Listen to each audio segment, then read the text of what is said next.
Hello everyone and welcome to Mountain Lake Journal. I'm Tom Hellick.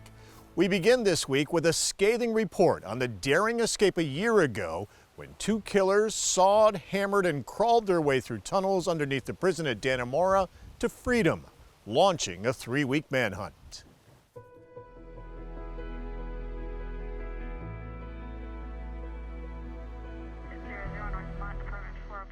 One year ago, the nation's attention focused on the North Country for 23 days after David Sweat and Richard Matt orchestrated a Hollywood-like escape. Clinton has a very proud and very long history, and the impossible had happened. None of us ever thought it would or could. The prison break effectively transformed Dannemora and the surrounding areas into a police state, with as many as 1,500 search teams tracking down the two inmates. After the hunt, several top prison officials paid with their jobs.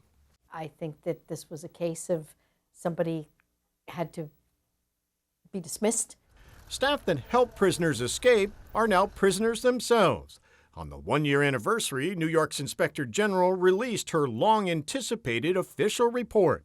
She lays the blame on a culture of complacency and poor supervision. I can't talk a lot about the changes because that's really something the Department of Corrections should talk about, and some of it I don't think they want made public. They're things that are being done internally, but they're good changes for the most part. Manhole covers just beyond the prison's 30-foot walls are now welded shut, and grates put in the pipes underneath the prison. Front gate security, rounds, and cell searches are now occurring more often. Cameras and high-tech electronic monitoring equipment will be added.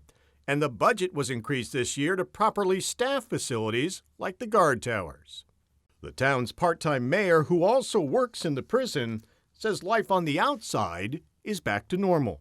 I think it united the community while it was going, but since it's over, I really don't see a change. Things have gotten back to normal. Corrections Officer Al Wood says while many were living in fear while the two killers were on the loose, the community rallied around the crisis. I would hope that this never happens again.